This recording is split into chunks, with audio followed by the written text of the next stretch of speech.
আমরা যদি আল্লাহ রাসূল সাল্লাল্লাহু আলাইহি ওয়াসাল্লামের জীবনের দিকে একটু খেয়াল করি তাহলে দেখব যে নবী হওয়ার আগেও কিন্তু আল্লাহ রাসূল সাল্লাল্লাহু আলাইহি ওয়াসাল্লামের এই ক্যারেক্টারিস্টিক্সগুলো ছিল, এই ফিচারগুলো ছিল। উনি মানুষের অনেক কাজে এসেছেন, তিনি মানুষকে সাপোর্ট করতেন, বিপদে তাদের পাশে দাঁড়াতেন, তাই না? তিনি তো অফিসিয়ালি 40 বছর বয়সে নবী হলেন, যদিও আল্লাহর এলেমে তিনি অনেক আগে থেকেই নবী। কিন্তু দুনিয়াতে আল্লাহ রাসূল সাল্লাল্লাহু আলাইহি ওয়াসাল্লাম যখন 40 বছর বয়সে উপনীত হলেন, তখনই তো হেরা গুহায় নাজিল হলো, ইকরা বিসমি রাব্বিকাল্লাযী খালাক, read in the name of your lord who has created. এই যে 5টা আয়াত নাজিল হলো, উনি নিয়ে আসলেন, কাঁপতে লাগলেন। খাদিজা রাদিয়াল্লাহু তাআলা আনহার কাছে বললেন যে মনে হয় আমি মারা যাব, আমাকে কম্বল চাপা দাও, আমার ভয় লাগছে, আমি কাঁপছি।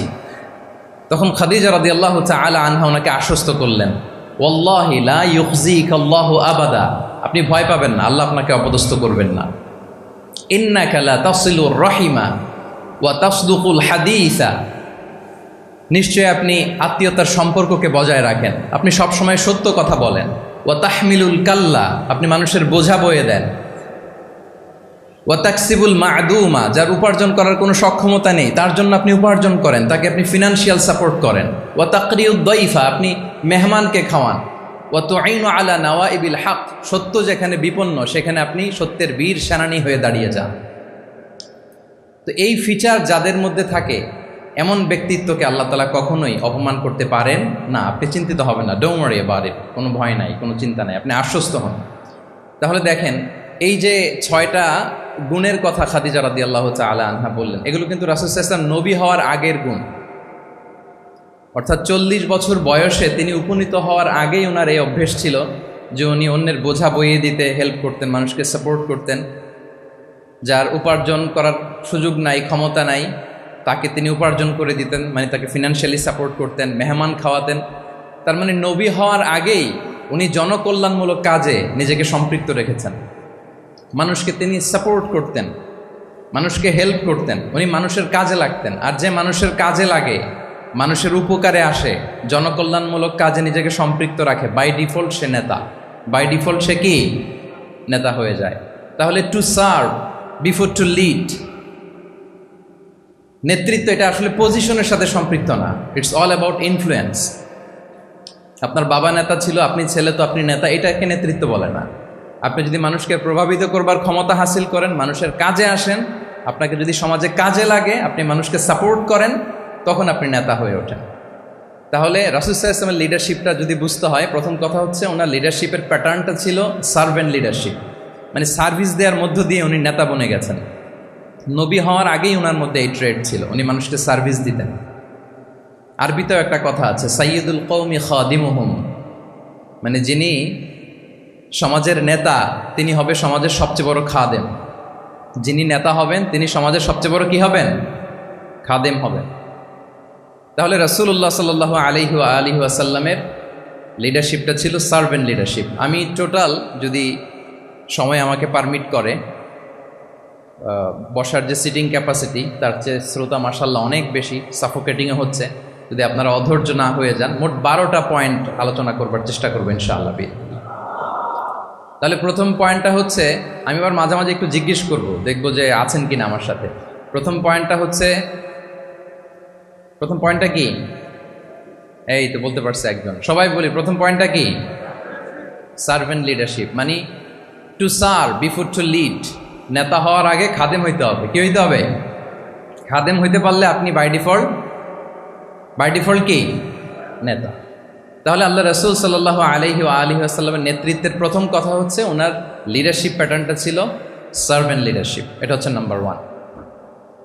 2 নম্বর কথা হচ্ছে, নেতৃত্বের জন্য যেটা লাগে সেটা হচ্ছে কম্পিটেন্স। কিছু কম্পিটেন্স লাগে, এর মধ্যে অন্যতম কম্পিটেন্স হচ্ছে অ্যালোকুয়েন্স, বাগ্মিতা, বক্তব্যের পারঙ্গমতা, এটা লাগে। মানে যিনি নেতা হবেন তিনি কথা বলতে জানতে হবে, কথা বলতে পারতে হবে। এবার বলেন তো, আল্লাহ রাসূল সাল্লাল্লাহু আলাইহি ওয়াসাল্লামের এই কোয়ালিটিটা ছিল কি ছিল না? অসাধারণ কমিউনিকেশন স্কিল ছিল আল্লাহ রাসূল সাল্লাল্লাহু আলাইহি ওয়াসাল্লামের। এবং ওনার পাবলিক স্পিকিংয়ের যে কি দক্ষতা, আমরা ওনার বিভিন্ন বক্তব্যে, ওনার জুমার খুতবায়, ওনার বিভিন্ন আলোচনায়, বক্তব্যগুলো থেকে আমরা বুঝতে পারি। তাহলে নেতা হইতে হলে তার এলোকোয়েন্স লাগে, বাগ্মিতা লাগে। একজন মানুষ সর্বপ্রথম কোন জিনিসের প্রেমে পড়ে জানেন? কথার প্রেমে পড়ে। কিসের? কথার প্রেমে পড়ে। কথার ধরন, কণ্ঠস্বর, তার অ্যাটিটিউড, তার শব্দের জাদু, এটা মানুষের হৃদয়কে জয় করে ফেলে।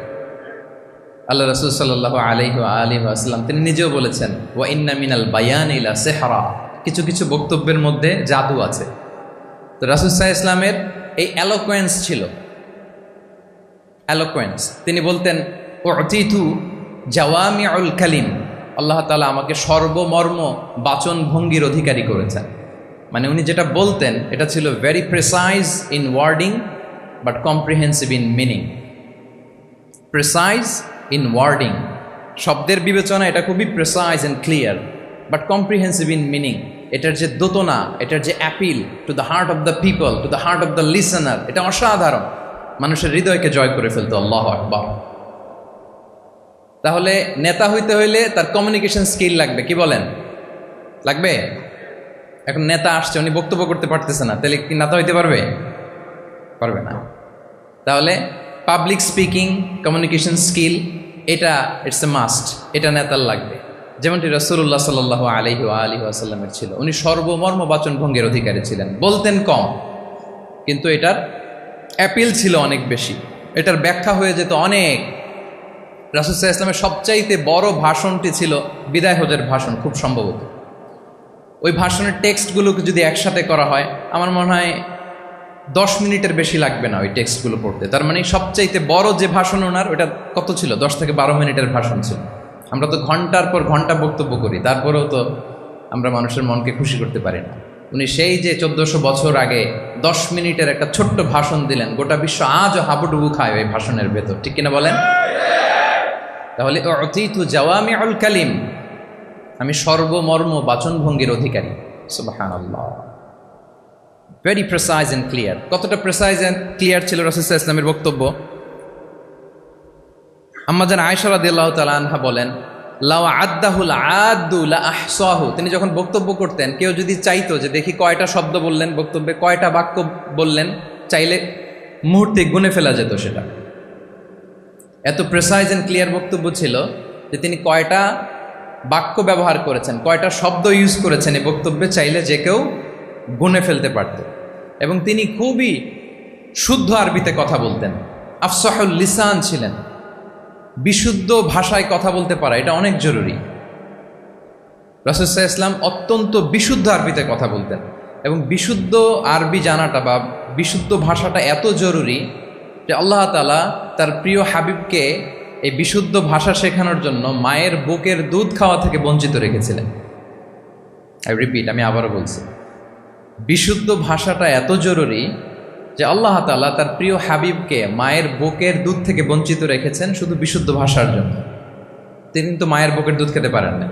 হালিমাতু সাদিয়ার সাথে সেই বনু সাদ গোত্রে চলে গিয়েছেন, সেখানে ছিলেন। হালিমাতু সাদিয়া ওনাকে দুধ খাইয়েছেন। এরপরে যখন মরুভূমির চমৎকার পরিবেশে একেবারে বিশুদ্ধ আরবি তিনি শিখেছেন, আবার শিশু মুহাম্মদ সাল্লাল্লাহু আলাইহি ওয়াসাল্লামকে তিনি তার মায়ের কাছে ফিরিয়ে দিয়েছেন। তাহলে চিন্তা করে দেখেন যে বিশুদ্ধ ভাষার জন্য মায়ের বুকের দুধকে স্যাক্রিফাইস করা হয়েছে। আল্লাহু আকবার। তাহলে আম্মা জান আয়েশা রাদিয়াল্লাহু তাআলা আনহা বলতেন, লাউ আদ্দাহুল আদ্দু লা আহসাহু, চাইলে যে কেউ গুনতে পারতো যে তিনি প্রিয় নবীজি কয়টা বাক্য বললেন, কয়টা শব্দ, এত প্রিসাইজ এন্ড ক্লিয়ার ছিল। অন্য বর্ণনায় এসেছে, কানা ইয়াতাকাল্লামু বিকালামিন বাইনাহু ফাসলুন, তিনি এমনভাবে কথা বলতেন, কথার মাঝখানে মাঝখানে পজ দিতেন। কে দিতেন? পজ দিতেন, মানে একটু থামতেন যাতে করে শ্রোতারা বুঝতে পারে। ইয়াতাকাল্লামু বিকালামিন বাইনাহু ফাসলুন, বলতে বলতে মাঝে মাঝে একটা পজ দিতেন যাতে সবাই বুঝতে পারে।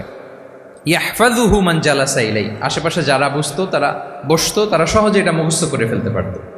পজ দিয়ে দিয়ে, থেমে থেমে, এত চমৎকার করে ওনার প্রেজেন্টেশন ছিল, বক্তব্য মালাগুলো ছিল, ফলে যারা শুনতেছে ইজিলি মুখস্থ করে ফেলতে পারত। এবং গুরুত্বপূর্ণ কথা তিনি এমফেসাইজ করতেন, 3 বার বলতেন। একবার তিনি বলতেছেন, আত্তাকওয়া হা হুনা হা হুনা হা হুনা ওয়া ইউশিরু ইলা সাদরিহি 3 মাররাত। তাকওয়াকে তিনি এখানে রেফার করেছেন। আমরা তো মনে করি তাকওয়া সব ঢুকে গেছে এখানে, তাকওয়া ঢুকে গেছে টুপিতে, তাকওয়া ঢুকে গেছে জামাতে। এগুলো তাকওয়ার একটা নমুনা, কিন্তু আল্লাহ রাসূল সাল্লাল্লাহু আলাইহি ওয়াসাল্লাম বলেছেন তাকওয়া এখানে এখানে এখানে, এভাবে 3 বার তিনি ইঙ্গিত করেছেন। গুরুত্বপূর্ণ কথাকে তিনি এভাবে এমফেসাইজ করতেন। মাঝে মাঝে এমন আবেগঘন বক্তব্য উপস্থাপন করতেন, সাহাবারা অশ্রুসিক্ত হতো। ওয়াজিলাত মিনহাল কুলুব যারাফাত মিনহাল উয়ুন, সাহাবারা বলতেন যে আমরা অশ্রুসিক্ত হতাম, আমাদের হৃদয় বিগলিত হতো। এত চমৎকার মর্মস্পর্শী বক্তব্য তিনি করতেন।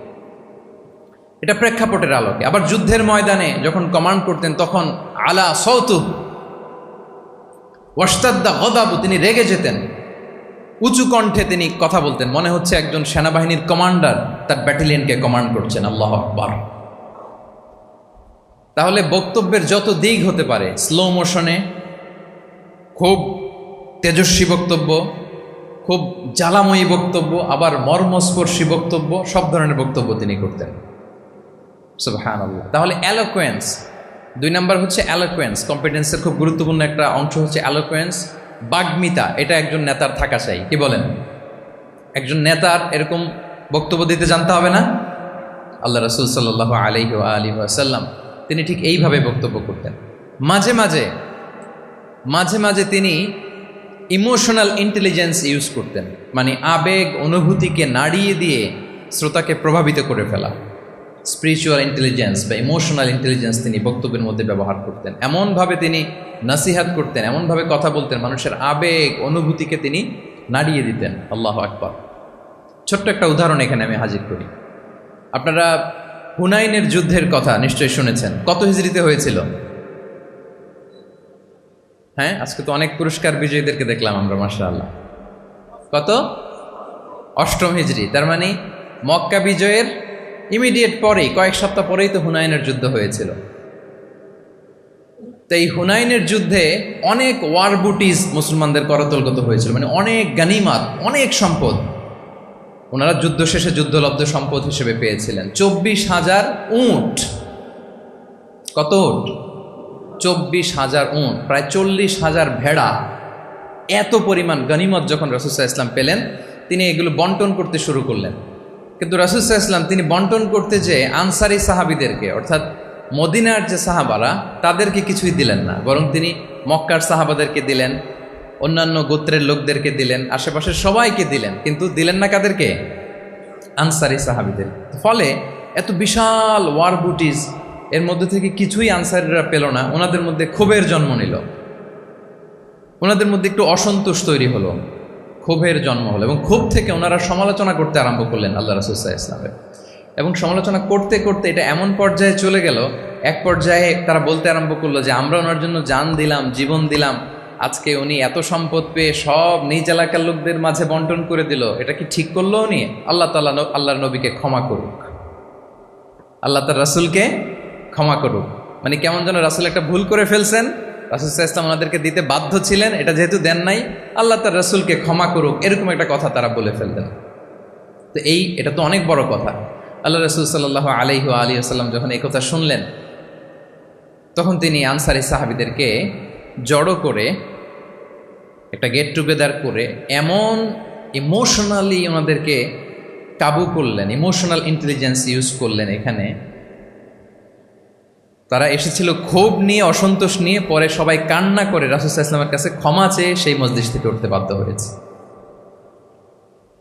তিনি সবাইকে ডেকে বললেন, ইয়া মা'আশারাল আনসার, আলাম আতিকুম দুল্লালান ফাহাদাকুমুল্লাহ ওয়া আলাতান ফাআগনাকুমুল্লাহ ওয়া আ'দাআন ফাআল্লাফাল্লাহু বাইনা কুলুবিকুম। চমৎকার চমৎকার এক্সপ্রেশন, যে ওহে আনসাররা, আমি কি তোমাদেরকে পথভ্রষ্ট পাইনি, পথহারা পাইনি? আমার ওসিলায় তোমরা হেদায়েতের দেখা পেয়েছ। আমি কি তোমাদেরকে নিঃস্ব পাইনি? আমার ওসিলায় তোমরা সমৃদ্ধ হয়েছ, সম্পদশালী হয়েছ। আমি কি তোমাদেরকে যুদ্ধরত অবস্থায় পাইনি? আউস খাজরাজ তোমরা তো ফাইট করতেছিলে ইচ আদার, আমি যে তোমাদের মধ্যে সম্প্রীতি আর ভালোবাসার মেলবন্ধনে তোমাদেরকে একত্রিত করে দিলাম। আওয়াজাতুম ফি আনফুসিকুম ফি লুআআতিন মিনাদ দুনিয়া, আর দুনিয়ার সামান্য কিছু জিনিসের কারণে তোমরা মনে কষ্ট পাচ্ছ, যেটা দিয়ে আমি কিছু মুসলিমদের হৃদয়কে আকৃষ্ট করছিলাম। তাআল্লাফতু বিহা কওমান লিউসলিমু ওয়া ওয়াকালতুকুম ইলা ইসলামিকুম, আমি কিছু মুসলিমদেরকে এগুলো দিয়ে তাদের হৃদয়টাকে ইসলামের প্রতি আরও অ্যাট্রাক্টেড করতেছিলাম, আর তোমাদেরকে তোমাদের ইসলামের উপরই আমি ছেড়ে দিয়েছি। আমি জানি আমার আনসাররা তাদের হৃদয়ে যে ইসলাম আছে এটাই তাদের জন্য যথেষ্ট। আমা তারদাউনা আইয়াযহাবান নাসু বিশ-শাতি ওয়াল বাঈর ওয়া তারজিউনা বিরাসূলিল্লাহি ফি রিহালিকুম, won't you be happy that people go back to their country with sheep and camel and you go back to your country with Rasulullah? আল্লাহু আকবার। তোমরা কি এতে খুশি হবে না মানুষ উট আর ভেড়া নিয়ে তাদের এলাকায় ফিরবে, আর তোমরা আল্লাহর রাসূলকে নিয়ে তোমাদের এলাকায় ফিরবে? এরকম একটার পর একটা ইমোশনালি রাসূল সাল্লাল্লাহু আলাইহি ওয়াসাল্লাম যখন আনসার সাহাবীদেরকে কাবু করতে লাগলেন, ওনারা এমনভাবে কান্নার রোল জুড়ে দিল, এমনভাবে অনুতপ্ত হলো, কাঁদতে শুরু করলো। পরে এরা বলতে আরম্ভ করলো, আমি তো 2-1টা বাক্য বললাম, লম্বা চূড়া মন মাতানো বক্তব্য, হৃদয়স্পর্শী বক্তব্য। তারা বললো, ইয়া রাসূলুল্লাহ, আমরা শুধু আপনাকে পেয়েই খুশি। রাসূল সাল্লাল্লাহু আলাইহি ওয়াসাল্লাম বলেন, গোটা বিশ্বের মানুষ যদি এই পথ ধরে আর আনসারীরা যদি এই পথ ধরে, আমি এই পথ ছেড়ে দিয়ে আনসারীদের পথে হাঁটব। আল্লাহ তুমি আনসারদের ক্ষমা করো, তাদের সন্তানদের ক্ষমা করো, তাদের নাতিদেরকে ক্ষমা করো। এভাবে মর্মস্পর্শী বক্তব্য যখন ইমোশনাল ইন্টেলিজেন্স দিয়ে যখন রাসূল সাল্লাল্লাহু আলাইহি ওয়াসাল্লাম বললেন, সব আনসারী সাহাবারা কাঁদতে আরম্ভ করলেন। সবাই ফাবাকাল কওমু হাত্তা আখদালু লুহাহুম, তাদের প্রত্যেকের দাড়ি ভিজে গেল, এমন কান্না জুড়ে দিল। আল্লাহু আকবার। তাহলে এটা ছিল রাসূল সাল্লাল্লাহু আলাইহি ওয়াসাল্লামের বক্তব্যের মাধ্যমে শ্রোতাদের মাঝখানে প্রভাব সৃষ্টি করার ক্ষমতা। চিন্তা করতে পারেন, হৃদয় কেঁপে ওঠে না এই কথা শুনলে? Won't you be happy people go back to their home with sheep and camel and you take the messenger of Allah with you? মানুষ ছাগল ভেড়া নিয়ে ফিরতেছে, তোমরা তো আল্লাহর নবীকে নিয়ে ঘরে ফিরতেছো। আল্লাহু আকবার। তাহলে এই কম্পিটেন্সটা লাগে একজন নেতা, তিনি এরকম মর্মস্পর্শী বক্তব্য দিতে জানতে হবে। কি বলেন? এটা দরকার আছে না? আচ্ছা, তাহলে রাসূল সাল্লাল্লাহু আলাইহি ওয়াসাল্লামের লিডারশিপ নিয়ে যেহেতু কথা বলছি, প্রফেটিক লিডারশিপ, প্রথমটা বলেছিলাম ওনার লিডারশিপের স্টাইল কি ছিল? এই তো মুখস্থ হয়ে গেছে, মাশাআল্লাহ। আবার লেটস মেক এ নয়েজ। প্রথমটা কি ছিল? Servant leadership. 2 নম্বরে এলোকুয়েন্স, বাগ্মিতা, বক্তব্যের পারঙ্গমতা চাই একজন নেতার মধ্যে, যেটা আল্লাহ রাসূল সাল্লাল্লাহু আলাইহি ওয়াসাল্লামের ছিল, এবং সেখান থেকে আমাদের শেখার আছে, নেয়ার আছে। কিভাবে তিনি বক্তব্য করতেন, কিভাবে জটিল কথাকে সহজ করে উপস্থাপন করতেন, কিভাবে এত চমৎকার করে তিনি ক্রাউড হ্যান্ডেল করতেন। দুটো গেল। 3 নম্বর হচ্ছে আল্লাহ রাসূল সাল্লাল্লাহু আলাইহি ওয়া আলিহি ওয়াসাল্লামের নেতৃত্বের গুণাবলীগুলো যদি আমরা লিস্ট ডাউন করি, 3 নম্বর হচ্ছে কম্পেশন। কম্পেশন, a leader should be compassionate. 3 নম্বর হচ্ছে কম্পেশন, মানে সফট হার্টেড, দয়াদ্র হৃদয় হতে হবে। আপনি মানুষের দুঃখ যদি আপনাকে কাঁদায় তবেই আপনি নেতা। কি বলেন? মানুষের দুঃখ দেখে, কষ্ট দেখে যদি আপনার মধ্যে কান্না আসে বুক ফেটে, তবেই আপনি নেতা। তাহলে দয়াদ্র হতে হয় নেতাকে, তাকে দয়ালু হতে হয়, কম্পেশনেট হতে হয়, দয়াদ্র হৃদয়ের হতে হয়।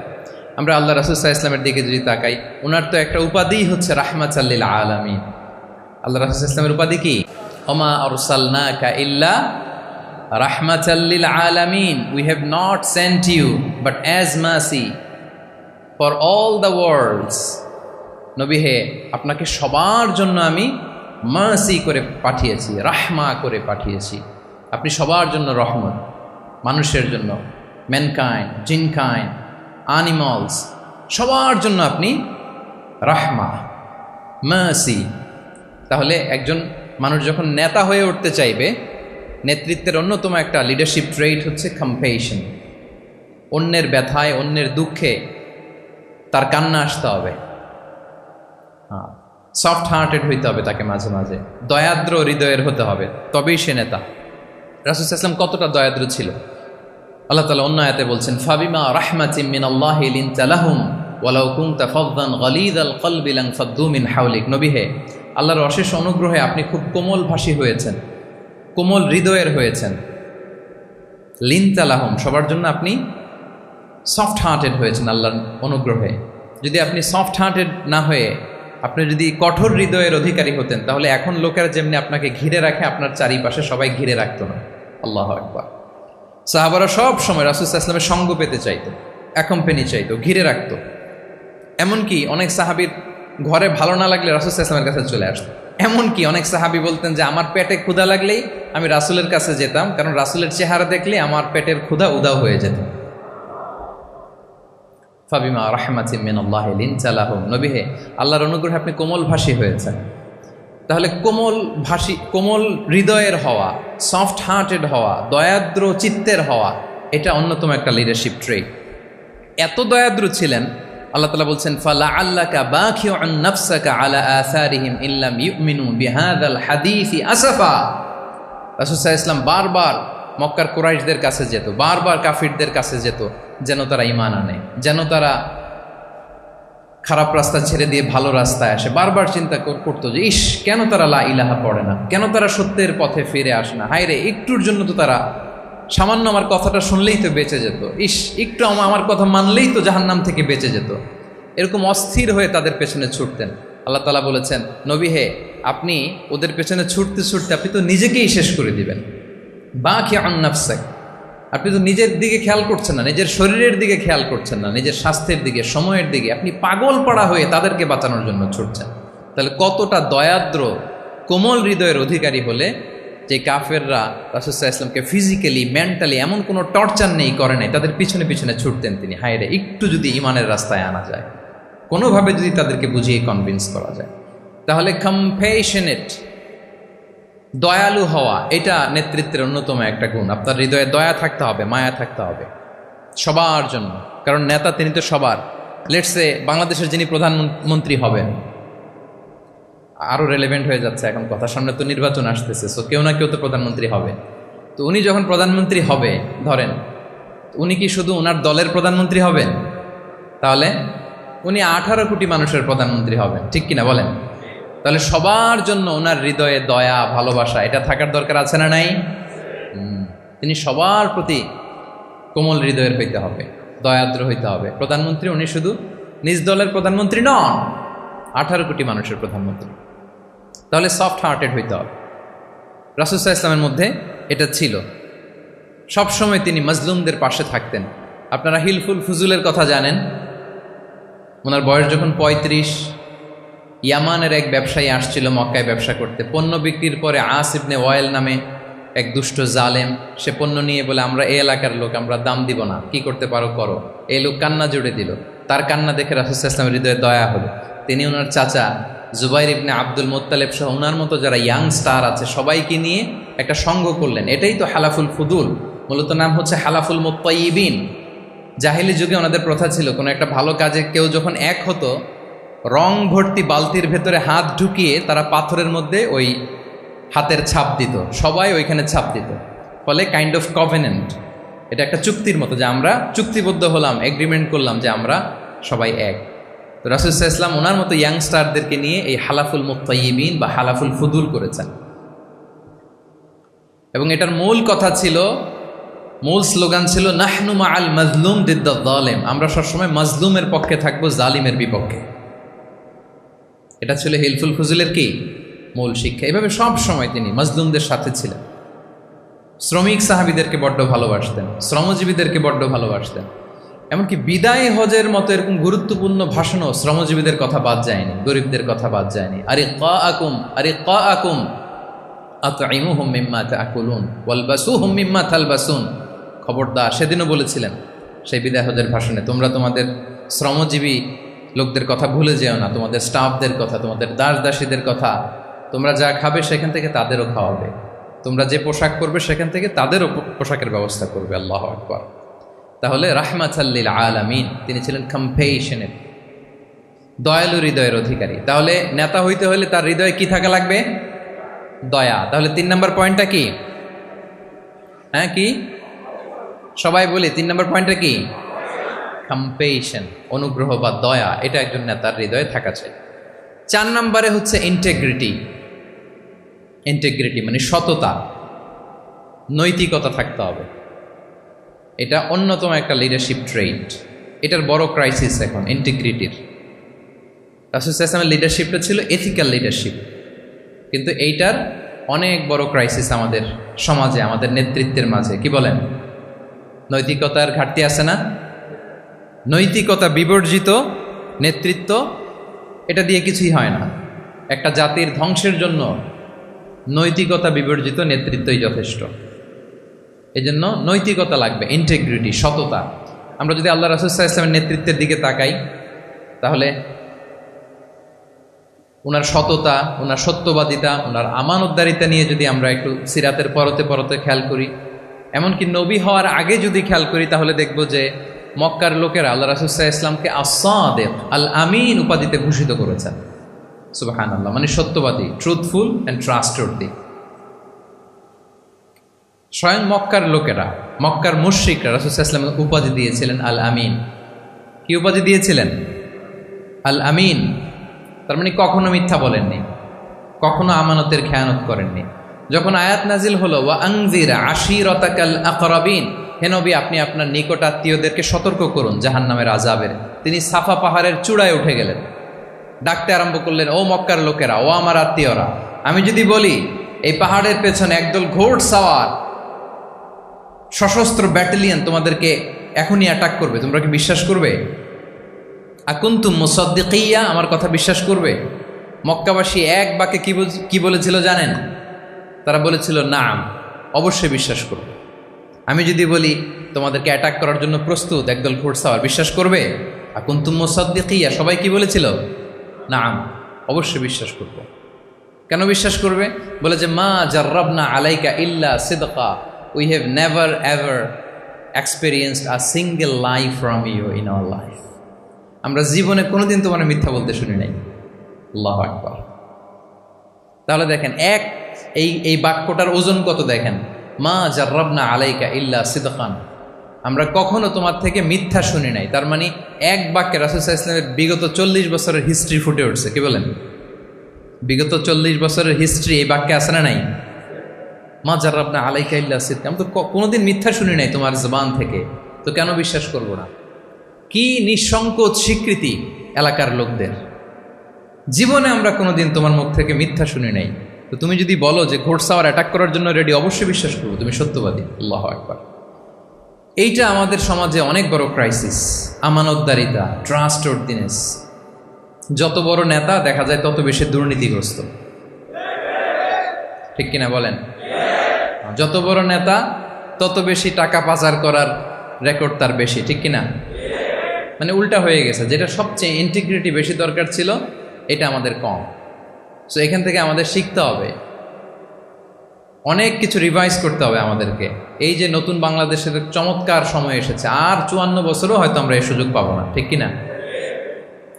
এজন্য আমাদেরকে শিখতে হবে রাসূল সাল্লাল্লাহু আলাইহি ওয়াসাল্লামের যে ইন্টিগ্রিটি, ওনার যে ট্রাস্টওয়ার্দিনেস, এই আমানতদারিতা থেকে আমাদেরকে শিখতে হবে। আমাদের নেতাদেরকেও আমানতদার হইতে হবে, প্রিয় ভাইয়েরা। তাহলে নেতাকে আস্থার জায়গা তৈরি করে নিতে হয়। রাসূল সাল্লাল্লাহু আলাইহি ওয়াসাল্লাম এটা ধীরে ধীরে তৈরি করেছেন। আপনারা জানেন যে উনি নবুয়তের আগে পার্টনারশিপে বিজনেস করতেন খাদিজা রাদিয়াল্লাহু তাআলা আনহার সাথে, মানে খাদিজা রাদিয়াল্লাহু তাআলা আনহার ইনভেস্টমেন্ট আর উনি শ্রম দিতেন। তো উনি সিরিয়াতে গিয়েছেন পণ্য নিয়ে, মালামাল নিয়ে।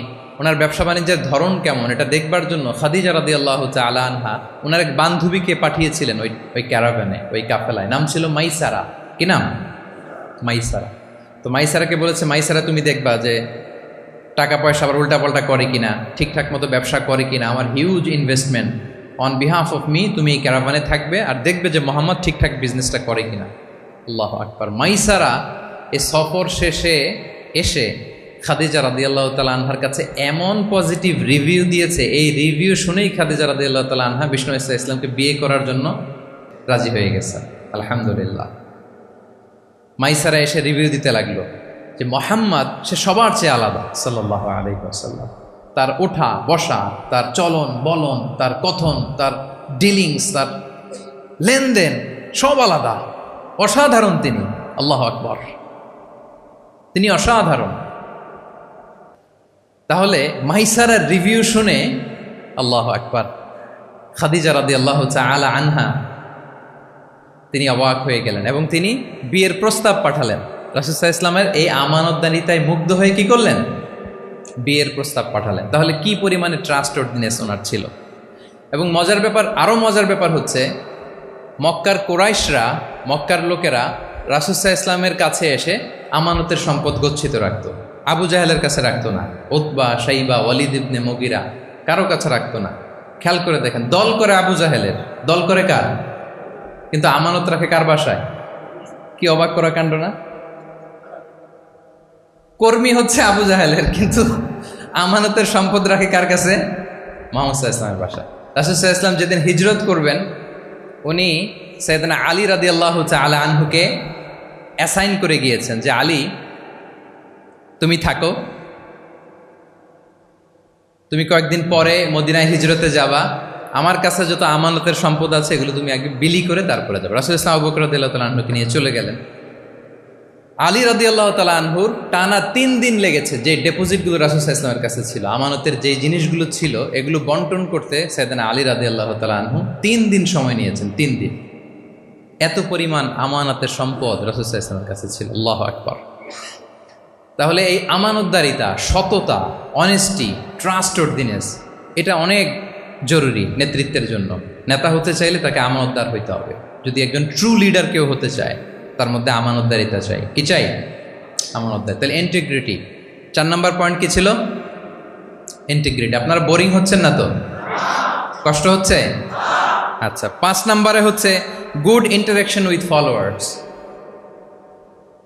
গুড ইন্টারাকশন উইথ ফলোয়ার্স মানে নেতার তার ফলোয়ারের সাথে কি লাগবে? ভালো ইন্টারাকশন লাগবে, সুন্দর একটা সম্পর্ক লাগবে, ভালো বোঝাপড়া চাই। একজন ভালো নেতৃত্বের বৈশিষ্ট্য হচ্ছে নেতা তার ফলোয়ারের সাথে কি করবে? ইন্টারেক্ট করবে। এখানেই বস আর লিডারের মধ্যে পার্থক্য। বস কি করে?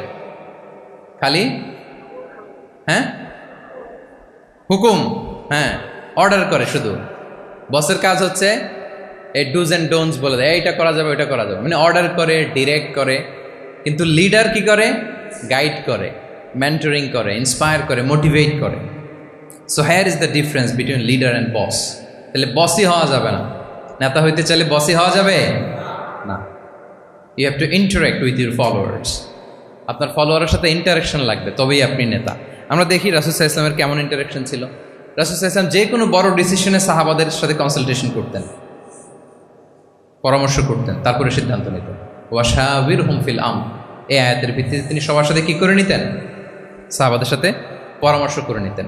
আপনারা দ্বিতীয় হিজরির যে বদরের যুদ্ধের কথা জানেন, বদরের প্রান্তরটা মদিনা থেকে প্রায় 130 কিলো দক্ষিণ পশ্চিমে। তো ওখানে গেলেন মদিনা থেকে তিনি। যাওয়ার পরে এক জায়গায় তিনি সেনা ক্যাম্প স্থাপন করলেন। স্থাপন করার পরে হাব্বাব ইবনুল মুনজির রাদিয়াল্লাহু তাআলা আনহু তিনি জিজ্ঞেস করলেন, ইয়া রাসূলুল্লাহ, এই যে আপনি এই জায়গায় বদরের প্রান্তরে সেনা শিবির স্থাপন করলেন, সেনা ক্যাম্প স্থাপন করলেন, এটা কি আল্লাহর দেখিয়ে দেয়া কোনো জায়গা নাকি আপনার ইচ্ছায়? তিনি বললেন, আমানজিলান আনসালাকাল্লাহু লাইসা লানা আন নাতাকদ্দামাহু ওয়ালা নাতাআখারা আনহু। এটা কি একেবারে ফিক্সড আল্লাহর পক্ষ থেকে ওহী যে এখানেই সেনা শিবির স্থাপন করতে হবে, নাকি আমহু আর রায়ু ওয়াল হারবু ওয়াল মাকিদা, নাকি এটা যুদ্ধের কৌশল হিসেবে আপনি নিজ থেকে করেছেন? রাসূল সাল্লাল্লাহু আলাইহি ওয়াসাল্লাম বললেন, না, এটা কোনো ওহী না। আমার কাছে মনে হয়েছে, আমার যে অ্যানালিসিস, আমার মনে হয়েছে বদরের যুদ্ধে এখানেই আমাদের পজিশনিংটা হইলে ভালো হয়। হাব্বাব ইবনে মুনজির রাদিয়াল্লাহু তাআলা আনহু বলেন, না, ইদান লাইসা হাযা বিমানজিল ইয়া রাসূলুল্লাহ, তাহলে এইখানে যদি আপনার নিজ থেকে আপনি এটা ডিসাইড করেন, আমি আপনার অনুমতিক্রমে বলতে চাই ইয়া রাসূলুল্লাহ, এইটা সুন্দর জায়গা হয়নি। সুন্দর জায়গা হয়নি? তাহলে কোথায়? হাব্বাব বললেন, ওইখানে, ওই যে বদরের একটা কুয়া আছে, এখানে পানির সোর্স আছে, আমরা যদি ওইখানে একটা ব্লকেট দিয়ে দাঁড়াতে পারি, তাহলে কোরাইশরা এসে আর পানি খেতে পারবে না, ওরা পানি না খেয়েই মরবে, যুদ্ধেও মরবে, পানির অভাবেও মরবে। আল্লাহু আকবার।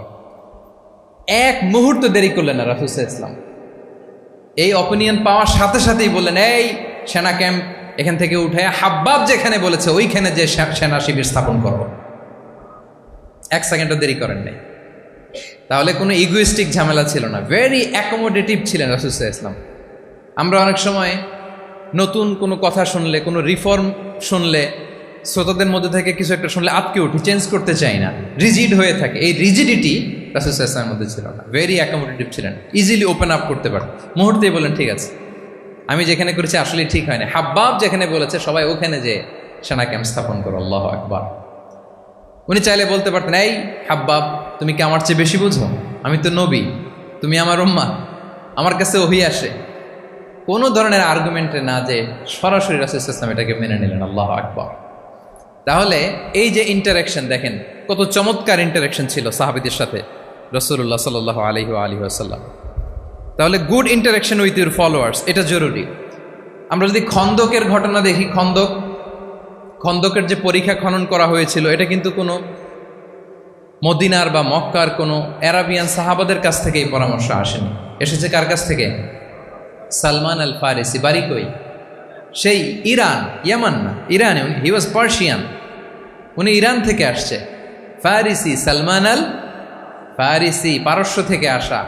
উনার কথা অনুযায়ী তিনি বলছেন এবং বলেছেন সালমান মিন্না আহলাল বাইত, ওনাকে আহলে বাইতের স্ট্যাটাস তিনি দিয়েছেন। আল্লাহু আকবার। তাহলে ইজিলি তিনি সাহাবীদের কাছ থেকে চমৎকার অপিনিয়ন আসলে সেটাকে পিক করতেন এবং তাদের সাথে চমৎকার ইন্টারাকশন ছিল। সাহাবীদের সাথে, ফলোয়ারদের সাথে ওনার কতটা গভীর ইন্টারাকশন ছিল, ছোট্ট একটা হাদিস বলে, হাদিসটা সহিহ মুসনাদে আহমদ ইবনে হাম্বলে এসছে। আমি এই পয়েন্টটা শেষ করছি। রাসূল সাল্লাল্লাহু আলাইহি ওয়াসাল্লামের যুগে এক সাহাবী ছিল, তার নাম ছিল জাহির ইবনে হারাম আল আশজাঈ। জাহির সাহাবীর নাম কি? সবাই বলুন, কি নাম? জাহির রাদিয়াল্লাহু তাআলা। উনি মদিনায় থাকতেন না, উনি মরুপল্লীতে থাকতেন, মানে বেদুইন ছিলেন আর কি। মদিনা তো শহর, সিটি, উনি সিটিতে থাকতেন না, উনি থাকতেন মরুপল্লীতে। ওখানে তিনি অর্গানিক ফলমূল শাকসবজি চাষ করতেন। রাসূল সাল্লাল্লাহু আলাইহি ওয়াসাল্লাম ওনার এই অর্গানিক ফলমূল আর শাকসবজি খুব পছন্দ করতেন। ফলে উনি প্রায়ই সেই মরুপল্লী থেকে রাসূল সাল্লাল্লাহু আলাইহি ওয়াসাল্লামের জন্য অর্গানিক ফ্রেশ ফ্রুট আর শাকসবজি মদিনায় নিয়ে আসতেন এবং এগুলো ফ্রিতে দিতেন রাসূল সাল্লাল্লাহু আলাইহি ওয়াসাল্লামকে অ্যাজ এ গিফট। উপহার হিসেবে রাসূল সাল্লাল্লাহু আলাইহি ওয়াসাল্লামকে মরুপল্লী থেকে চাষ করে আনা ফলমূল শাকসবজি দিতেন, আর কিছু শাকসবজি ফলমূল তিনি মদিনার বাজারে বিক্রি করতেন। তো একবার তিনি এসে রাসূল সাল্লাল্লাহু আলাইহি ওয়াসাল্লামকে অর্গানিক এই ফ্রুটগুলো দিয়ে বাকিগুলো মদিনার বাজারে বিক্রি করতেছেন। রাসূলুল্লাহ সাল্লাল্লাহু আলাইহি ওয়াসাল্লাম বাজার ভ্রমণে গেলেন, যে দেখে ওই তো জাহের, উনি আবার কানা রজুলান দামিমান, একটু কুৎসিত দেখতে, একটু খাটো কুৎসিত শ্যামবর্ণের ছিলেন। তো ওনাকে দেখেই রাসূল সাল্লাল্লাহু আলাইহি ওয়াসাল্লাম পিছন থেকে এরকম ঝাপটে ধরলেন, পিছন থেকে হাগ করলেন আর কি। তো পিছন থেকে যখন ঝাপটে ধরলেন, উনি তো দেখতে পারতেছেন না কে ধরলো। উনি বলে মান হাদা আরসিলনি, এই ছাড়ো ছাড়ো, কে কে, এই কোন লোক আমারে ধরলো, ছাড়ো ছাড়ো করে অস্থির। যখন পিছনে ফিরে দেখে আল্লাহ রাসূল সাল্লাল্লাহু আলাইহি ওয়াসাল্লাম, এখন আর ছাড়াছাড়ি করে না, এখন ওনার পিঠটা রাসূল সাল্লাল্লাহু আলাইহি ওয়াসাল্লামের বুক মোবারকের দিকে আরো লাগাই দিচ্ছে এইভাবে। সুবহানাল্লাহ। এতক্ষণ বলে এই কে, ছাড়ো ছাড়ো। যখন দেখে রাসূল সাল্লাল্লাহু আলাইহি ওয়াসাল্লাম এখন আর তাড়াহুড়ো করতেছে না, এখন ওনার পিঠটা রাসূল সাল্লাল্লাহু আলাইহি ওয়াসাল্লামের বুক মোবারকের সাথে আরো ঠেলে দিচ্ছে। রাসূল সাল্লাল্লাহু আলাইহি ওয়াসাল্লাম এবার মজার ছলে বললেন মাইয়াশতারি হাযাল আব, ফান করে বলতেছেন, এই একটা দাস আছে আমার কাছে, এই লোকটারে কে কিনবে, আমি বেচবো, কে কিনবে? জাহের রাদিয়াল্লাহু তাআলা আনহু বলেন, ইয়া রাসূলুল্লাহ ইদান ওয়াল্লাহি তাজিদুনি কাসিদান, আমি কালো মানুষ, আমি সস্তা মানুষ, আমারে বেচলে বেশি দাম পাবেন না, আমি তো সস্তা মানুষ ইয়া রাসূলুল্লাহ। রাসূল সাল্লাল্লাহু আলাইহি ওয়াসাল্লাম বললেন আনতা লাস্তা ইনদাল্লাহি কাসিদ ইয়া জাহির, হে জাহির তুমি আল্লাহর কাছে সস্তা নও, আনতা ইনদাল্লাহি গালি, তুমি আল্লাহর কাছে বড্ড দামি। আল্লাহু আকবার। হে জাহের, তুমি, তোমার স্কিন ব্রাইট কালার না, তুমি কুৎসিত, তুমি দুনিয়াতে সস্তা হতে পারো কিন্তু আমার আল্লাহর দরবারে তুমি কবু সস্তা নও। আনতা ইনদাল্লাহি গালি, আল্লাহর কাছে তুমি বড্ড দামি। দেখেন ইন্টারাকশন কোন মাত্রায় গেলে পিছন থেকে যে এরকম হাক করা যায়, ঝাপটে ধরা যায় এক সাহাবীকে। সুবহানাল্লাহ। এরকম গুড ইন্টারাকশন ছিল অনেক অনেক ভুরি ভুরি সিরাতের পরতে পরতে আপনারা পাবেন যে রাসূল সাল্লাল্লাহু আলাইহি ওয়াসাল্লামের সাথে সাহাবাদের ইন্টারাকশন কত চমৎকার ছিল। তাহলে 5 নাম্বার হচ্ছে গুড ইন্টারাকশন উইথ ফলোয়ার্স। দেখি মনে আছে কিনা। 1 নম্বরে কি ছিল? 2 নম্বরে, 3 নম্বরে কম্প্যাশন, 4 নম্বরে ইন্টিগ্রিটি, 5 নম্বরে মাশাআল্লাহ গুড ইন্টারাকশন উইথ ফলোয়ার্স। 6 নম্বরে হচ্ছে কারেজ, সাহসিকতা। নেতা হইতে হইলে সাহস লাগবে না? নেতারে বাঁচানোর জন্য কর্মীরা দৌড়াইতেছে সামনে, নেতা যদি ছোটে পেছনে, তাহলে হবে? হ্যাঁ, রিক্সার টায়ার পাংচার হলে যদি নেতা 3 লাফ দেয়, এটা কি নেতা? তাহলে কি? তাহলে তো তাকে নেতা বলা যায় না। কি বলেন? নেতার তো হি শুড বি কারেজাস, তার সাহসী হইতে হবে, দুর্দান্ত সাহস থাকতে হবে তার। রাসূল সাল্লাল্লাহু আলাইহি ওয়াসাল্লামের এরকম দুর্দান্ত সাহস ছিল, অত্যন্ত সাহসিকতার অধিকারী তিনি ছিলেন। এবং এই লিডারশিপ ট্রেটটা খুবই জরুরি, এটাকে বলে মাদার স্কিল। খারেজি যে মাদার স্কিল, এটাই সব। এই হিম্মত লাগবে। আর রাজুলু যু হিম্মা ইউহিল উম্মা, যার হিম্মত আছে সেই জাতিকে জাগাতে পারে, ঠিক কিনা?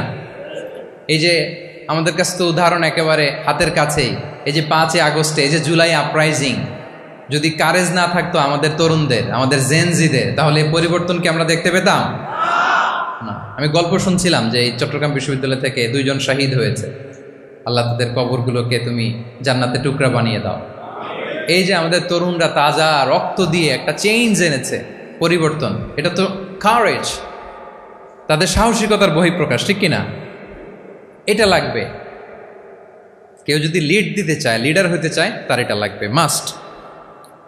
রাসূল সাল্লাল্লাহু আলাইহি ওয়াসাল্লাম অত্যন্ত সাহসী ছিলেন। 2-1টা উদাহরণ আমরা সিরাত থেকে দেখি। একবার মদিনাতে রাত্রিবেলা বিকট একটা আওয়াজ হলো, বিকট আওয়াজ, এত আওয়াজ সবাই ঘুম থেকে জেগে গেল। ঘুম থেকে জেগে সবাই হতভম্ব, কিরে এত আওয়াজ তো মদিনাতে কখনো শুনি না, ঘটনা কি? কেউ ঘোড়া নিয়ে, কেউ উট নিয়ে, কেউ খচ্চর নিয়ে, কেউ এমনি খালি পায়ে ছুটতে আরম্ভ করলো আওয়াজের দিকে, দেখি যাই কোথায় কি হলো। সবাই ছুটতে ছুটতে মাঝপথে যেয়ে দেখে রাসূল সাল্লাল্লাহু আলাইহি ওয়াসাল্লাম আওয়াজ কোথায় হয়েছে, কোত্থেকে হয়েছে দেখে ফিরে আসতেছে আর বলতেছে, লান তুরাউ, ডোন্ট ওয়ারি, আরে ভয় নাই, দেখে আসছি আমি, আল্লাহু আকবার, ভয় নাই, আমি দেখে আসছি, এভরিথিং ইজ ফাইন দেয়ার, সব ঠিক আছে, যাও ফিরো মদিনায় ফিরো। সবাই ভয় পেয়ে ঘোড়া টোরা ও ঠাকিয়ে ছুটতে আরম্ভ করছে। অনেক দূর যাওয়ার পরে দেখে রাসূল সাল্লাল্লাহু আলাইহি ওয়াসাল্লাম আবু তালহা রাদিয়াল্লাহু তাআলা আনহুর একটা খুবই ক্ষিপ্ত ঘোড়া নিয়ে উনি দেখে ভিজিট করে ফিরে আসতেছেন। সুবহানাল্লাহ। তাহলে বিপদ ঘটলে নেতা থাকতে হবে কই, সামনে না পেছনে? আমাদের নেতারা থাকে কই? নাকি পেছনেও খুঁজে পাওয়া যায় না? It's a big crisis. নেতা থাকবে কোথায়? Front liner. Leader should be front liner. উনি তো লিড দিবে, নেতৃত্ব দিবে। এখন ওনারা যদি খুঁজে পাওয়া না যায় তাহলে থাকবে কিছু না। এই যে শিখতে হবে আমাদের, যেমনটা রাসূল সাল্লাল্লাহু আলাইহি ওয়াসাল্লাম করলেন। বিকট আওয়াজ, উনি আগে চলে গেছে, কাউকে না বলে দেখে ডেকে চলে আসতেছে। আল্লাহু আকবার। হুনাইনের যুদ্ধে এক পর্যায়ে মুসলমানরা পর্যদুস্ত হয়ে যাচ্ছিল, আপনারা অনেকে জানেন। To make the long story short, পুরো ঘটনাটা আমি আনবো না। সাহাবারা দিক বিদিক ছুটতে আরম্ভ করলো। পাহাড়ের উপর থেকে এমন প্রবল বেগে তীর ছোড়া হচ্ছিল, সাহাবারা টিকতে পারছিলেন না, কেউ এদিকে কেউ ওদিকে। রাসূল সাল্লাল্লাহু আলাইহি ওয়াসাল্লাম এই তীর তলোয়ারকে উপেক্ষা করে সামনে যেয়ে দাঁড়ালেন ঢালের মতো, আর বললেন, আনা নবিয়্যু লা কাযিব, আনা ইবনু আব্দুল মুত্তালিব। এই সাহাবারা, আনা নবিয়্যু লা কাযিব, আমি সত্য নবী, আমার দিকে ফেরো, am the grandson of Abdul Muttalib, আমি দাঁড়িয়ে আছি, ফেরো। রাসূল সাল্লাল্লাহু আলাইহি ওয়াসাল্লামের যখন এই সাহসী স্টেটমেন্ট তারা পেলেন, আবার আল্লাহু আকবার ধ্বনি নিয়ে সাহাবারা সামনের দিকে এগিয়ে গেছেন। এই যে আগালেন, আর পিছু ফিরলেন না, হুনাইন জয় করেই ছাড়লেন। আল্লাহু আকবার। তাহলে ইতিহাসের পরতে পরতে, সিরাতের পরতে পরতে আমরা দেখবো যে রাসূল সাল্লাল্লাহু আলাইহি ওয়াসাল্লাম হি ওয়াজ এ হাইলি কারেজাস, অনেক সাহসী একজন ব্যক্তিত্ব ছিলেন, অত্যন্ত সাহসী পুরুষ ছিলেন। তাহলে নেতা হইতে হইলে তার কি লাগবে?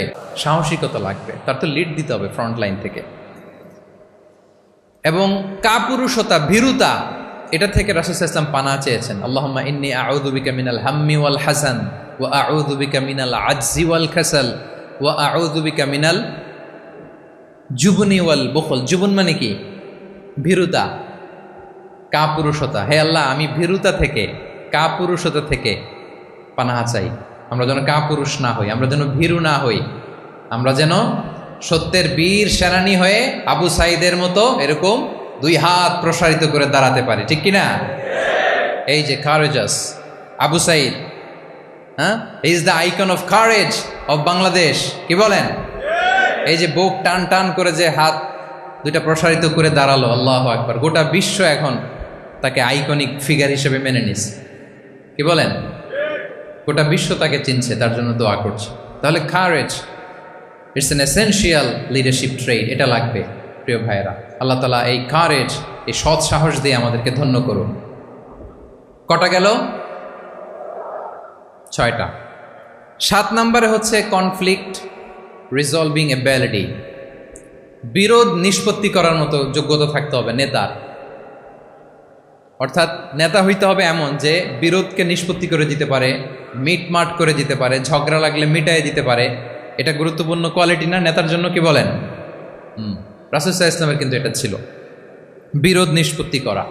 রাসূল সাল্লাল্লাহু আলাইহি ওয়াসাল্লাম মক্কা থেকে মদিনায় যে 1 ঘন্টায় বছরের পর বছর চলে আসা যুদ্ধ, they use to fight each other, Aws and Khazraj, 1 ঘন্টায় যুদ্ধ থামাই দিয়েছেন। আল্লাহু আকবার। He was a very good mediator and arbitrator. রাসূল সাল্লাল্লাহু আলাইহি ওয়াসাল্লাম অত্যন্ত ভালো মধ্যস্থতাকারী ছিলেন, ভালো মধ্যস্থতাকারী তিনি ছিলেন। তিনি থামিয়ে দিতে পারতেন, বিরোধকে থামাতে পারতেন। আপনারা জানেন যে মক্কায় একবার সম্ভবত অগ্নিকাণ্ডের কারণে কাবা ঘর জ্বলে গিয়েছিল, ধ্বংস হয়েছিল, কিছু অংশ নষ্ট হয়ে গিয়েছিল। কাবাকে রিনোভেট করা হয়েছিল, ফলে কাবার একটা কর্নারে যে ব্ল্যাক স্টোন কর্নার, রুকনুল হাজারিল আসওয়াদ, হাজরে আসওয়াদ পাথরকে সরিয়ে রাখা হয়েছিল। এখন কাবা যখন পুনর্নির্মাণ শেষ, ওই হাজরে আসওয়াদ পাথরকে আবার তার জায়গায় রাখা হবে। কিন্তু কে রাখবে? সবাই রাখতে চায়, সব দলের নেতারা বলে আমরা রাখবো। এক দলের নেতা বলে যে আমি রাখবো, এটা অনেক very prestigious and dignified issue, এই প্রেস্টিজ আমরা কাউকে নিতে দিব না। আরেক দলের নেতা বলে না, আমাদের পাওয়ার বেশি, আমরা রাখবো। আরেক দলের নেতা বলে যে না, এটা আমাদেরই। আরেকজন বলে রক্তের গঙ্গা বইয়ে দিব মক্কায়, কিন্তু এই সম্মান হাত ছাড়া হতে দেব না। এখন জাতীয় চার নেতা গেছে চারদিকে, সমাধান তো নাই। পাথর কয়টা? পাথর তো মাত্র একটা। ইন দ্য মিন টাইম রাসূল সাল্লাল্লাহু আলাইহি ওয়াসাল্লাম আসলেন। রাসূল সাল্লাল্লাহু আলাইহি ওয়াসাল্লামকে দেখেই সবাই হ্যাপি, সবাই বলে যা আমিনুন রদিনা বি, এই তো আলামিন আসছে, ওই ফয়সালা করবে। সুবহানাল্লাহ, এই তো আলামিন আসছে, সেই ফয়সালা করে দিবে আমাদের মধ্যে। আল্লাহ রাসূল সাল্লাল্লাহু আলাইহি ওয়াসাল্লাম বললেন কি হয়েছে? এই ঘটনা।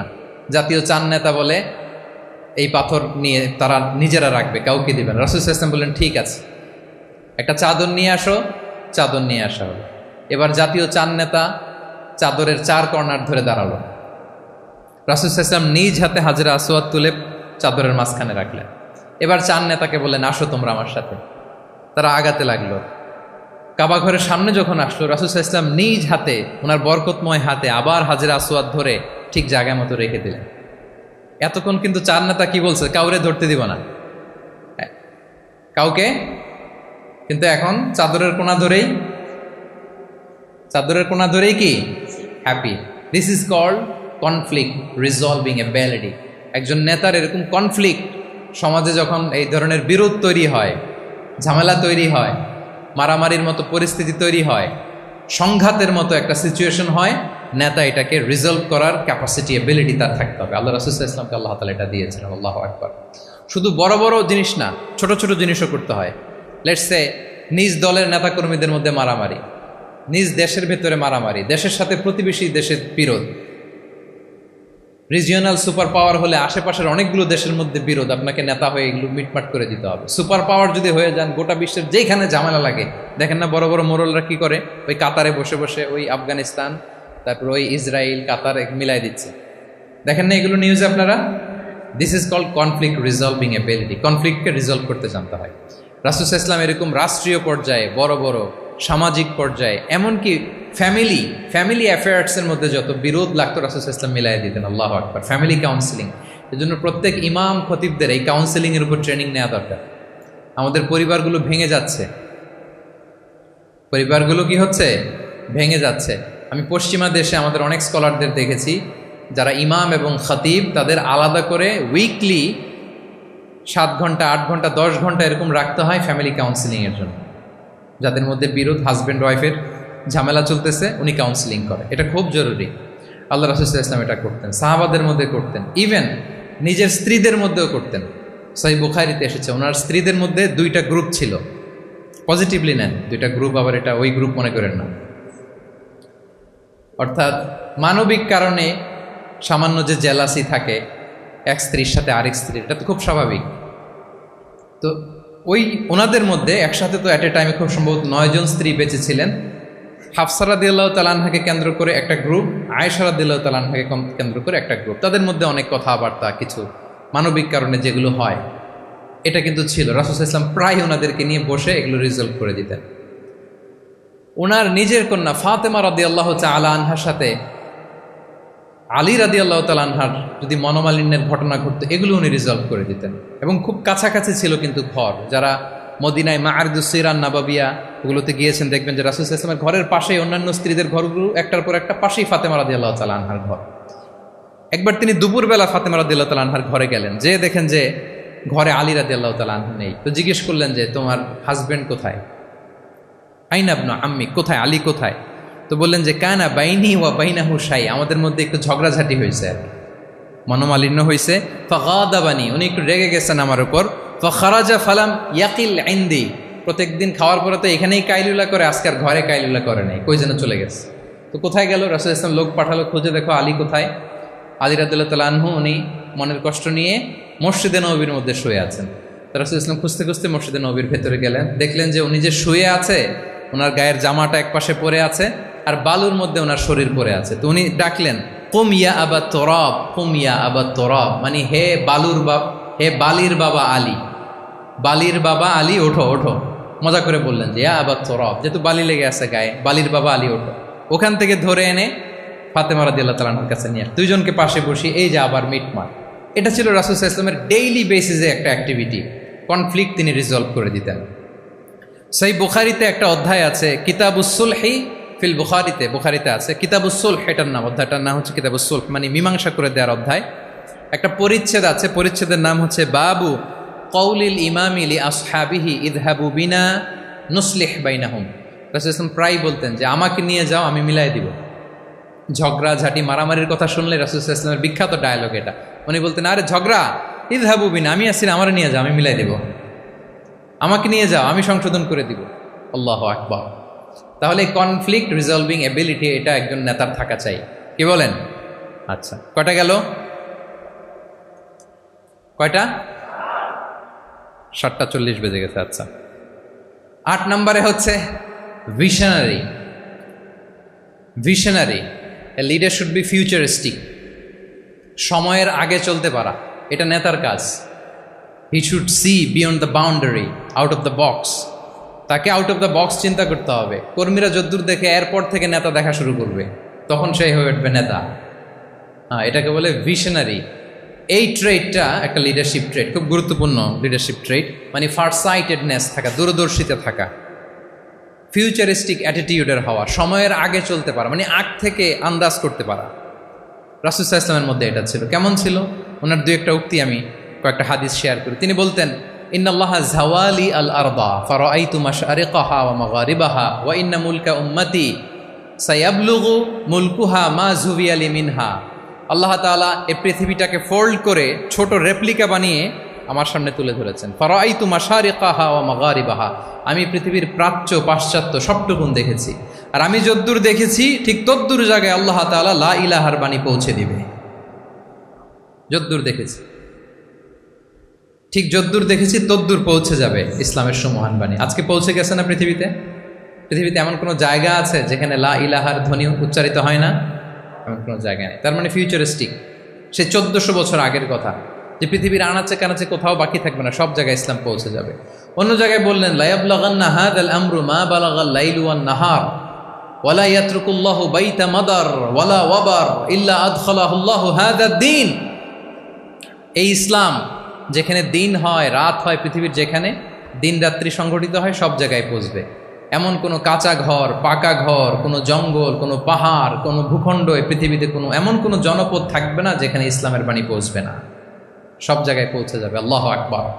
তাহলে এটা হচ্ছে ফিউচারিস্টিক অ্যাটিটিউডের ব্যক্তিত্ব হওয়ার কারণে তিনি এমনটি বলেছেন। আগাম বুঝে ফেলতেন, আগাম। আপনারা হুদাইবিয়ার সন্ধির কথা জানেন না? জানেন? হুদাইবিয়ার ট্রিটির কথা শুনেছেন না? 1400 সাহাবা গিয়েছিলেন ওমরা করতে, ওরা ওমরা করতে দিবে না, সন্ধি করো। তো কি সন্ধি? বলে যে রসুলুল্লাহ লেখা যাবে না, মুহাম্মদ রসুলুল্লাহ, নো রসুলুল্লাহ, রসুলুল্লাহ কাটো। সাহাবিরা বলে আমরা কাটতে পারবো না। রাসূল ইসলাম বললেন না না, কেটে ফেলো, কাটা হলো। এই বছর ওমরা করতে পারবো না, সাহাবারা বলে আমরা মানি না। রাসূল ইসলাম বললেন এটাও মেনে নাও। আগামী বছর আসবা ওমরা করতে, থাকতে পারবা মাত্র 3 দিন। কয়দিন? সাহাবিরা বলে অসম্ভব, এটা আমাদের ভূখণ্ড, আমরা যতদিন মনে চায় থাকবো। রাসূল ইসলাম বললেন না না, বাদশে তো না, মেনে নাও। মক্কা থেকে কোনো লোক মদিনায় গেলে আমাদেরকে মক্কায় ফেরত দিতে হবে, কিন্তু মদিনা থেকে কেউ মক্কায় আসলে আমরা ফেরত দেব না। দেখছেন ক্লজগুলো? দেখছেন একটার পর একটা, সবগুলো কাফিরদের পক্ষে যায়। কোনো সাহাবা রাজি হচ্ছেন না, কিন্তু আল্লাহ রাসূল সাল্লাল্লাহু আলাইহি ওয়াসাল্লাম কি বলেন? তিনি কি বললেন? মেনে নাও, রাজি। কারণ সাহাবারা তো অতটুক দেখতে পারতেছে না। বলেন তিনতলা উপর থেকে, তিনতলা ভবন থেকে একজন মানুষ যদ্দূর দেখে, 30 তলা ভবনের উপর থেকে কি ওইরকমই দেখে? কিরকম দেখে? পানোরামিক ভিউ দেখে, সে অনেক বড় করে দেখে। আর তিনতলার উপর থেকেই সামান্য কিছু দেখে। রাসূল সাল্লাল্লাহু আলাইহি ওয়াসাল্লাম অনেক দূর দেখতে পাচ্ছিলেন। তিনি চিন্তা করলেন, কিছু বছর যদি আমাদের মধ্যে দাঙ্গা হাঙ্গামা যুদ্ধ বন্ধ থাকে, আমরা গ্লোবালি ইসলামকে ছড়াই দিতে পারব। শান্তভাবে মদিনাতে একটা স্ট্রং ইসলামিক কমিউনিটি আমরা তৈরি করতে পারবো। আল্লাহু আকবার। এবং তিনি দেখতে পাচ্ছিলেন, ইন্না ফাতাহনা লাকা ফাতহাম মুবিনা, এই হুদাইবিয়ার এই চুক্তি, যেটা আদতে অ্যাপারেন্টলি মনে হচ্ছে সব আমাদের বিপক্ষে যায়, আসলে এইটাই আমাদেরকে ভূমি ধস জয় এনে দিবে। আল্লাহু আকবার। এবং সেটাই হয়েছে। তাহলে নেতার কাজ হচ্ছে, নেতা সময়ের আগে চলবেন, ফিউচারিস্টিক হবেন, যেটাকে আমরা বলি কি ভিশনারি। কি বলি? তাহলে 8 নম্বর পয়েন্টটা কি ছিল? ভিশনারি। 9 নম্বর হচ্ছে রেজিলিয়েন্স।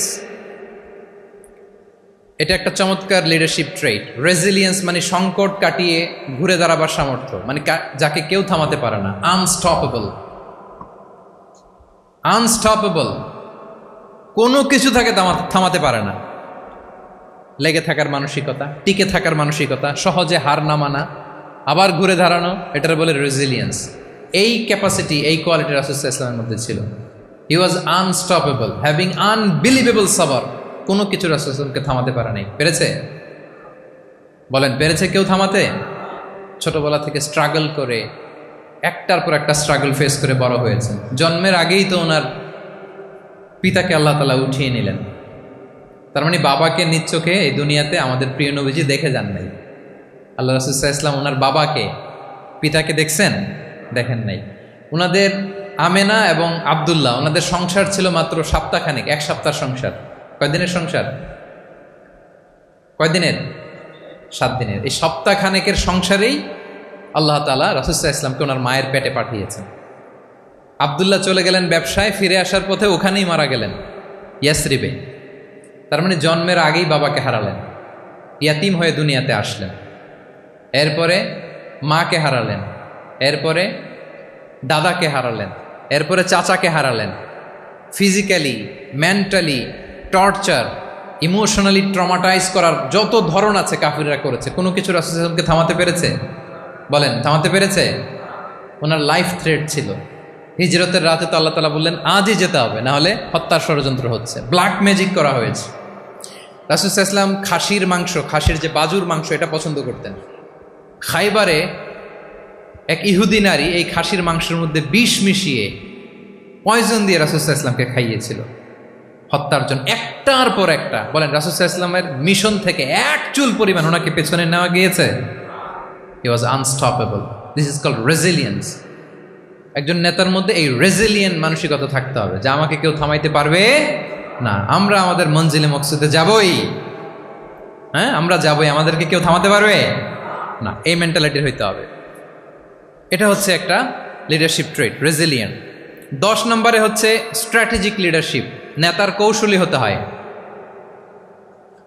তার যেই লক্ষ্য, মিশন, ভিশন, এটা সে সুকৌশলে আদায় করে নেবে। নেতাদের কি হইতে হয়? কৌশলী। এটাকে বলে স্ট্র্যাটেজিক লিডারশিপ। এটা রাসূল সাল্লাল্লাহু আলাইহি ওয়াসাল্লামের ছিল। শুধু স্ট্র্যাটেজি নিয়ে, রাসূল সাল্লাল্লাহু আলাইহি ওয়াসাল্লামের স্ট্র্যাটেজি নিয়ে সুদীর্ঘ আলোচনা হতে পারে। আমি 2-1টা স্ট্র্যাটেজির কথা বলি, 2-1টা ওয়ার স্ট্র্যাটেজি। যুদ্ধের ময়দানে উনি কি স্ট্র্যাটেজি অবলম্বন করতেন দেখেন। উনি যুদ্ধের ডিস্ট্রাকশনকে, ক্যাজুয়ালিটি মিনিমাইজ করবার জন্য ওনার নির্দেশনা থাকতো, খবরদার কোনো নারীর গায়ে হাত তুলো না যুদ্ধের ময়দান, শিশুর গায়ে হাত তুলো না, কোনো পাদ্রীর গায়ে হাত তুলো না, উপাসনারত যে সন্ন্যাসীরা আছে তাদের গায়ে হাত তুলো না, ওই এলাকার গবাদি পশুগুলোকে মেরো না, গাছপালা ধ্বংস করো না, যারা তোমাদের বিরুদ্ধে তলোয়ার ধরেনি তাদেরকে অ্যাটাক করো না। আল্লাহু আকবার, হোয়াট এ স্ট্র্যাটেজি! এবং যুদ্ধ চলাকালীন সময়ে সব সৈনিককে উনি এক জায়গায় মোতায়েন করতেন না, সব সৈনিককে এক জায়গায় মোতায়েন করতেন না, 5 ভাগে ভাগ করে নিতেন। ডান পাশে মাইমানা, বাম পাশে মাইসারা, সামনে হচ্ছে মুকাদ্দিমাতুল জাইশ, মাঝখানে কালব, পেছনে খালফ। এইভাবে 5টা ব্যাটালিয়নে ভাগ করে তারপরে তিনি যুদ্ধ পরিচালনা করতেন। What a war strategy! বদরের যুদ্ধে যখন পৌঁছলেন, মক্কা থেকে মদিনা থেকে 130 কিলোমিটার দূরে, দূরে আবসা দেখা যায় মরিচিকার মধ্যে দেখা যায় ওই যে মুশরিকরা ওখানে আসছে, কিন্তু তারা কতজন এটা তো বোঝা যায় না। তো কিছু ছেলে এই মরুভূমিতে থাকে, ওদেরকে পানি সরবরাহ করে। এদেরকে রাসূল ইসলাম জিজ্ঞেস করলেন যে কুরাইশরা যে আসছে তারা সংখ্যায় কত, এটা না জানলে তো উনি ওনার ওয়ার স্ট্র্যাটেজি ঠিক করতে পারবেন না, যুদ্ধের কৌশল। তো এরা বলে নাহনু লা নাদরি, আমরা জানি না কত। এখন এটা কিভাবে তিনি বের করবেন, সংখ্যায় তারা কত, এটা তো আমাকে ফাইন্ড আউট করতে হবে। রাসূল সাল্লাল্লাহু আলাইহি ওয়াসাল্লাম বলেন যে ওরা কি খায়, বলে যে প্রতিদিন উট জবাই করে খায়। তো রাসূল সাল্লাল্লাহু আলাইহি ওয়াসাল্লাম বলেন যে প্রতিদিন কয়টা উট লাগে, বলে যে ইয়াউমান তিসআন ও ইয়াউমান আশরান, 2 দিন হয়েছে আসছে, তো প্রথম দিন দেখলাম 9টা জবাই করছে, আজকে দেখছি 10টা জবাই করছে। রাসূল সাল্লাল্লাহু আলাইহি ওয়াসাল্লাম বললেন ইদান আল কওমু মা বাইনা আত-তিসআমিয়া ওয়াল আলফ, তাহলে ওরা 900 থেকে 1000-এর মধ্যে। সুবহানাল্লাহ। এবার বলেন বদরের যুদ্ধে কুরাইশদের সংখ্যা ছিল কত? আল্লাহু আকবার, হোয়াট এ ওয়ার স্ট্র্যাটেজি। নমুনা দেখে বুঝে ফেলছেন কতজন তারা। এইভাবে রাসূল সাল্লাল্লাহু আলাইহি ওয়াসাল্লাম ওনার স্ট্র্যাটেজি নির্ধারণ করতেন। লোকেশন শেয়ার করতেন না। সুবহানাল্লাহ। কোথায় যাবেন বলতেন না, চলো চলো বলে ছুটতেছেন। কোথায় যাবেন উনি জানেন। অ্যাটাক করবেন এই দিকে, ডান দিকে। অ্যাটাক করবেন কোন দিকে? কিন্তু মদিনা থেকে বের হতেন বাম দিক দিয়ে। অ্যাটাক করবেন উত্তরে, মদিনা থেকে বের হতেন কোন দিক দিয়ে? দক্ষিণ দিক দিয়ে। যে রাতে হিজরত করবেন মদিনা উত্তর দিকে, উনি দক্ষিণ দিকে চলে গেছেন গারে সাউরে 3 দিন থেকে আগে, ওরা যাতে বুঝতে না পারে। সুবহানাল্লাহ। এটা ছিল রাসূল সাল্লাল্লাহু আলাইহি ওয়াসাল্লামের ওয়ার স্ট্র্যাটেজি। এবং সবাই যেই পথে মক্কা থেকে মদিনা যায় উনি কিন্তু ওই পথে যাননি। ক্যারাভেনগুলো, কাফেলাগুলো যেই পথে মক্কা থেকে মদিনা ইউজুয়াল রুট যেটা, যাননি। সাওয়াহেলি পথে, সাগরের পাশ দিয়ে স্পেশাল একজন গাইড ভাড়া করে তিনি গিয়েছেন। আল্লাহু আকবার। This is call strategy. তাহলে স্ট্র্যাটেজিক লিডারশিপ লাগবে, একজন নেতার স্ট্র্যাটেজিক প্ল্যানিং ঠিক করা লাগবে। এটা তাকে সামনের দিকে আগাতে অনেক সহায়তা করবে। রাসূল সাল্লাল্লাহু আলাইহি ওয়াসাল্লামের যে জিও পলিটিক্যাল অ্যাওয়ারনেস, এগুলো নিয়ে কথা বলতে গেলে অনেক লম্বা সময় লাগবে, আমরা যাব না। 10 নম্বরে ছিল স্ট্র্যাটেজিক লিডারশিপ, 10টা বলে ফেলছি, আর 2টা 2 মিনিটে বলে শেষ করব। 11 নম্বর প্র্যাকটিক্যাল উইজডম। প্র্যাকটিক্যাল উইজডম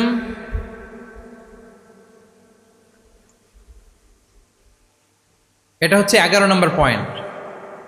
অর্থাৎ প্রজ্ঞা থাকতে হবে। একজন নেতা যে ডিসিশনগুলো সে মেক করবে, এটা প্রজ্ঞায় সুসজ্জিত হইতে হবে। আল্লাহ রাসূল সাল্লাল্লাহু আলাইহি ওয়া আলিহি ওয়াসাল্লামের যতগুলো সিদ্ধান্ত ছিল, কাজ ছিল, কোনোটাই প্রজ্ঞা থেকে খালি ছিল না, সবগুলো ছিল প্রজ্ঞায় সমৃদ্ধ।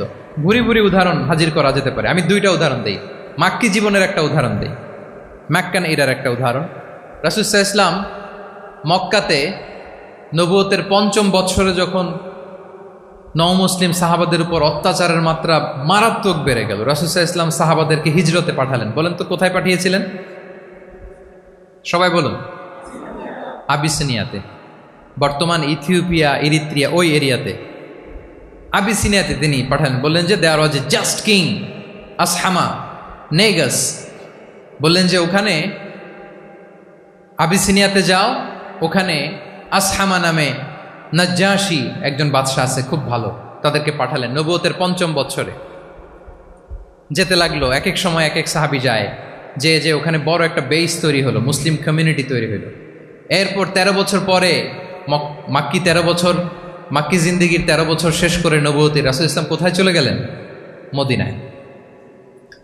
মদিনায় যে রাসূল ইসলাম একটা ইসলামী স্টেট তিনি প্রতিষ্ঠা করলেন। প্রথম হিজরি যায়, দ্বিতীয় হিজরি যায়, একটার পর একটা যুদ্ধ যায়, মুসলিম কমিউনিটি বাড়ে, কমপ্লিট ইসলামিক স্টেট হয়ে যায়। কিন্তু ওই আবিসিনিয়া থেকে ওই গ্রুপ আর ফিরে না। নবুয়তের 5ম বৎসরে যে গ্রুপকে রাসূল সাল্লাল্লাহু আলাইহি ওয়াসাল্লাম জাফর ইবনে আবু তালেবের নেতৃত্বে আবিসিনিয়ায় পাঠিয়েছিলেন, তারা মদিনায় কোন হিজরিতে আসছে জানেন? এইটা যদি কেউ উত্তর দিতে পারে তাহলে বুঝবো he is very genius in সিরাত। কত জোরে?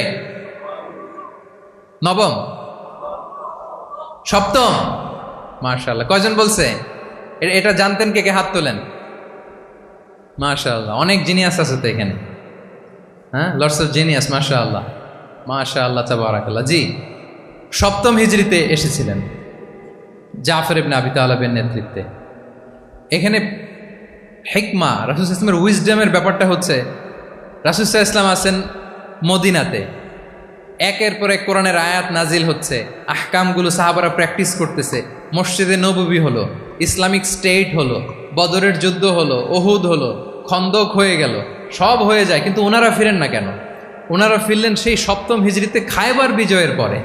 এবং যেদিন জাফর ইবনে আবি তালেব আবিসিনিয়া থেকে সবাইকে নিয়ে ফিরলেন, রাসূল ইসলাম এত খুশি হলেন, উনি বললেন, বি আইয়িহিমা আনা লা আদরি বি আইয়িহিমা আনা আফরাহ বি ফাতহি খাইবার আও বি কুদুমি জাফর। আজকে কোনটাতে আমি বেশি হ্যাপি আমি জানি না, আমার ভাই জাফরকে পেয়ে নাকি খাইবার বিজয়ের কারণে। আমি কনফিউশনে পড়ে গেছি যে এইটাতে বেশি খুশি হইলাম নাকি ওইটাতে। এর কারণ হচ্ছে রাসূল ইসলাম অপেক্ষা করতেছিলেন যে মদিনা এই স্টেটটাকে আগে ইন্টারনাল এবং এক্সটার্নাল যত থ্রেট হতে পারে সবগুলো থেকে আগে সেফ জোন বানাতে হবে। এমনও হতে পারে মদিনা হাতছাড়া হয়ে যেতে পারে। মদিনা যদি হাতছাড়া হয়, মদিনা থেকেও যদি আমার হিজরত করা লাগে, আমি কই যাব? ওইটারে সেকেন্ড বেস, প্ল্যান বি হিসেবে রেখে দিয়েছিলেন যে জাফর তুমি আইসো না, তুমি থাকো, নতুন নতুন যা আয়াত আসবে আমি সাহাবি দিয়ে এই বিধানগুলো পাঠাবো, ওখানে প্র্যাকটিস করতে থাকো, ইউল বি ফাইন দেয়ার, থাকো, আশা লাগবে না। থাকতে থাকতে 7ম হিজরি পর্যন্ত, খন্দকের যুদ্ধের মাধ্যমে যখন কুরাইশদের 20 দাঁত ভেঙে দেওয়া হলো, 7ম হিজরিতে যখন খায়বার দুর্গ বিজয় হয়ে গেল, now Islam came as a regional super power. রাসূল ইসলাম বুঝলেন আর ইন্টারনাল থ্রেটও নাই, এক্সটার্নাল থ্রেটও নাই, এবার আর কোনো টেনশন নাই। জাফর ইবনে আবি তালেবকে চিঠি পাঠালেন, তিনি বিশাল বাহিনী নিয়ে মুসলিমদেরকে নিয়ে তিনি ব্যাক করলেন মদিনাতে। আল্লাহু আকবার। This is call wisdom, practical wisdom. রাসূল ইসলামের এইভাবে এমন কোনো সিদ্ধান্ত নাই যেটার পেছনে প্রজ্ঞা ছিল না, প্রত্যেকটা সিদ্ধান্ত ছিল প্রজ্ঞায় সুসজ্জিত। আমরা যদি মদিনার একটা উইজডমের কথা খেয়াল করি, খুব সংক্ষেপে বলি, মদিনাতে আল্লাহ রাসূল সাল্লাল্লাহু আলাইহি ওয়া আলিহি ওয়াসাল্লাম, মদিনার সোসাইটিতে মুনাফিক কারা বলেন তো? এটা কি রাসূল সাল্লাল্লাহু আলাইহি ওয়াসাল্লাম জানতেন না? জানতেন কিনা বলেন? এই জানাটা কি ধারণা বেজ, মানে মনে হয় ও মুনাফিক এরকম, নাকি গাইডেড বাই ওয়াহি, গাইডেড বাই রেভেলেশন? স্বয়ং আল্লাহ তাআলা জানিয়ে দিয়েছেন। এরপরও কোনোদিন রাসূল সাল্লাল্লাহু আলাইহি ওয়াসাল্লাম মানুষের সামনে কাউকে মুনাফিক বলে পরিচয় করিয়ে দেন নাই। মদিনার সোসাইটিতে কেউ জানতো না, বুঝতে পারতো আচরণ মুনাফিকের মতো, কিন্তু রাসূল ইসলাম কখনো বলেন নাই যে ও মুনাফিক। কখনো বলছেন? বলেন নাই। চিন্তা করছেন? আমরা তো কথায় কথায় ফেসবুকে মন মতো না হইলে কি লিখি? মন মতো না হলেই বেসড অন অ্যাজাম্পশন, আমার মন মতো হয় নাই, ও মুনাফিক। কিন্তু ওহী দ্বারা সুনিশ্চিত হয়েও রাসূল সাল্লাল্লাহু আলাইহি ওয়াসাল্লাম কাউকে মুনাফিক বলে অ্যাড্রেস করেন নাই। আল্লাহু আকবার। কেন করেন নাই? মুসলিম সাহাবারা চটে যাবে, মুনাফিকদেরকে হত্যা করবে। তখন মুশরিকরা, কোরাইশরা, ইহুদিরা কি বলবে? যে মুহাম্মদের অনুসারীরা একে অন্যকে হত্যা করে। কারণ মুনাফিকরা তো অন্য সাহাবীদের মতো তারাও মসজিদে নববীতে এসে রাসূল সাল্লাল্লাহু আলাইহি ওয়াসাল্লামের পেছনে নামাজ পড়তো। অ্যাপারেন্টলি দেখতে তো তারাও মুমিন, দেখতে তারাও কি মুমিন। কখনো রাসূল সাল্লাল্লাহু আলাইহি ওয়াসাল্লাম বলেন না। তবে হুযায়ফা ইবনুল ইয়ামান রাদিয়াল্লাহু তাআলা আনহু নামে একজন সাহাবী, উনি মদিনার গোয়েন্দা বিভাগের প্রধান ছিলেন রাসূল সাল্লাল্লাহু আলাইহি ওয়াসাল্লামের। উনাকে বলে গিয়েছিলেন কারা কারা মুনাফিক, নামের লিস্টটা অ্যাজ এ রেফারেন্স শুধু উনাকে বলেছিলেন, আর কাউকে বলেন নাই। এজন্য ওমরে ফারুক রাদিয়াল্লাহু তাআলা আনহু যখন মদিনার খলিফা, তখন তিনি কেউ মারা গেলে ওনাকে যখন জানাজার ইমামতির জন্য বলা হতো, উনি দেখতেন যে ওই জানাজায় হুযায়ফা গিয়েছে কিনা। যদি হুযায়ফা ইবনুল ইয়ামান ওখানে যেতেন, উনি ওই নামাজের ইমামতি করতেন। আর যদি দেখতেন ওইখানে হুযায়ফা নাই, ওইখানে ওমরও নাই রাদিয়াল্লাহু তাআলা। আল্লাহু আকবার। তিনি কৌশলে পাশ কাটিয়ে বলতেন, অন্য কেউ এই নামাজের ইমামতি করে দাও, আমি যাব না। আল্লাহু আকবার। তাহলে রাসূল সাল্লাল্লাহু আলাইহি ওয়াসাল্লামের উইজডম দেখেন, তিনি কমিউনিটির মধ্যে ইউনিটি ধরে রাখার জন্য কখনো মুনাফিকদের নাম বাই নেম তাদেরকে চিনতেন, কখনো ডিসক্লোজ করেন নাই। আল্লাহু আকবার। This is called wisdom. তাহলে 11 নম্বর কি ছিল? Practical wisdom. লাস্ট পয়েন্ট, অনেক লম্বা হয়ে গেছে আলোচনা। শেষ নাম্বার হচ্ছে 12 নম্বর হচ্ছে, লাস্ট পয়েন্ট হচ্ছে succession management. A good leader produces a good leader, a true leader produces a true leader. একজন ভালো নেতা সে ভালো নেতা তৈরি করে, কি বলেন? একজন যোগ্য নেতা আরো যোগ্য উত্তরসূরি তৈরি করে, ঠিক কিনা বলেন? আমি শুধু নেতা, নেতৃত্বের সব গুণ আমার মধ্যে খালি হাবুডুবু খায়, আমি কাউরে নেতা বানাতে পারলাম না, তো আমি চলে যাওয়ার পরে আমার দল চালাবে কে? আমার দেশ চালাবে কে? এই উম্মাকে নেতৃত্ব দিবে কে? রাসূল সাল্লাল্লাহু আলাইহি ওয়াসাল্লাম নিজে যেমনি অনুসরণীয় নেতা ছিলেন, অনুকরণীয় নেতৃত্ব দিয়েছেন, তিনি এরকম নেতৃত্ব তৈরিও করে গিয়েছেন, ঠিক কিনা বলেন? আল খোলাফা আর রশিদিন আল মাহদিন, তাদের কথা যদি খেয়াল করেন, আবু বকর রাদিয়াল্লাহু তাআলা আনহুর ব্যাপারে তো ওনার প্রচ্ছন্ন কিছু ইঙ্গিতও ছিল। ওনার অবর্তমানে নামাজ পড়িয়েছে কে মসজিদে নববীতে? আবু বকর রাদিয়াল্লাহু তাআলা আনহু। ওনার হজ পালনের আগে হজের জন্য পাঠিয়েছিলেন কাকে? নবম হিজরিতে আবু বকর রাদিয়াল্লাহু তাআলা। এগুলো ছিল প্রচ্ছন্ন ইঙ্গিত। এবং সাকিফায়ে বনু সায়েদাতে ওমরে ফারুক বললেন যে আপনাকেই আমরা নেতা মানি, সবাই এক বাক্যে মেনে নিল। আজও ওই জায়গাটা মসজিদে নববীর এক পাশে সাকিফায়ে বনু সায়েদার বড় সাইনবোর্ড আছে, ওখানে বিকেলবেলা আনসারি সাহাবারা বসে গল্প করতেন। ওই জায়গাতে আবু বকর রাদিয়াল্লাহু তাআলা আনহুর খলিফা নির্বাচনের ব্যাপারটা ঘটেছিল। উনি ওসিয়ত করে গিয়েছিলেন ওমরে ফারুক রাদিয়াল্লাহু তাআলা আনহু খলিফা হবেন।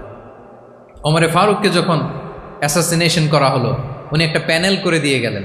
সেখান থেকে ওসমান রাদিয়াল্লাহু তাআলা আনহু হলেন। ওসমান রাদিয়াল্লাহু তাআলা আনহুর হত্যা পরবর্তী উদ্ভূত পরিস্থিতিতে আলী রাদিয়াল্লাহু তাআলা আনহু হলেন। একজনের চেয়ে আরেকজন শ্রেষ্ঠ, একজনের চাইতে আরেকজনের মানাকিব অসাধারণ অসাধারণ। এই যে নেতৃত্ব রাসূল সাল্লাল্লাহু আলাইহি ওয়াসাল্লাম এটা জীবদ্দশায় তৈরি করেছেন। যার যেখানে ক্যাপাসিটি দেখেছেন তাকে ওই দিকে উদ্বুদ্ধ করেছেন। যার মধ্যে যুদ্ধের ব্যাপারে জ্ঞান দেখেছেন তাকে যুদ্ধের সেনাপতি বানিয়েছেন। Khalid bin Walid, chief of the Muslim military, মুসলিম বাহিনীর সেনাপ্রধান ছিলেন কে? খালিদ বিন ওয়ালিদ। ওনার দিয়ে কখনো কবিতা লিখতে পাঠাইছেন রাসূল সাল্লাল্লাহু আলাইহি ওয়াসাল্লাম, কিন্তু হাসান বিন সাবিতকে দিয়ে কি করছেন?